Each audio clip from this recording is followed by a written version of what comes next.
বাচ্চাদের ত্বকের সমস্যা নিয়ে বাবা মায়েরা অনেক দুশ্চিন্তায় পড়েন। এটি সাধারণ স্কিন র্যাশ, অ্যালার্জি বা জটিক ইনফেকশন বুঝতে পারেন না। আসসালামু আলাইকুম, আমি doctor Farhana Rahman, dermatologist, Dhaka medical college hospital.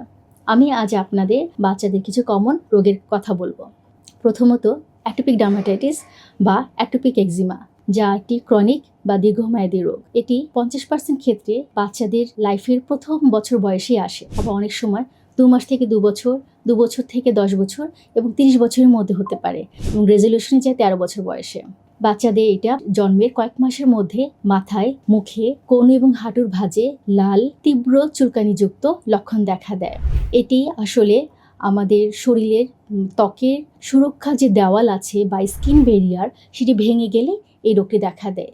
সেজন্য বাচ্চার মাদের অবশ্যই বাচ্চাদেরকে ময়শ্চারাইজিং ফ্রেগনেন্স মুক্ত বা সুগন্ধি মুক্ত ময়শ্চারাইজার ব্যবহার করতে হবে। সবচেয়ে ভালো হয় আপনার গোসলে 3 মিনিটের মধ্যে বাচ্চার শরীরে লাগিয়ে দিলেন। আমি দ্বিতীয়ত বলবো, বাচ্চা যে আরও একটু বেশি হয়, যেমন ন্যাপকিন ডার্মাটাইটিস বা ডাইপার র্যাশ, এটা 6 মাস থেকে 12 মাস বয়সের বাচ্চাদের বেশি হয় এবং জিঙ্ক অক্সাইডযুক্ত পাউডার, ক্রিম লাগালে ভালো এবং বাচ্চাকে সুপার অ্যাবজর্বেবল ডাইপার ব্যবহার করতে হবে, চিকিৎসকের পরামর্শে আসতে হবে।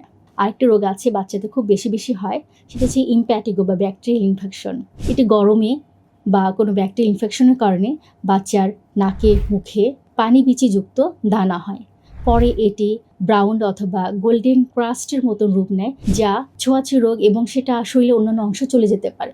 যেহেতু এটা ছোঁয়াচে রোগ, তা বাচ্চা অন্য বাচ্চাদের কাছে চলে যেতে পারে। সেজন্য আমি বলবো, বাচ্চাদের চিকিৎসাটা আসলেও নিজে নিজে না করে, ঘরে বসে না থেকে দ্রুত রেজিস্টার্ড ডার্মাটোলজিস্টের কাছে আসা উচিত। আসসালামু আলাইকুম।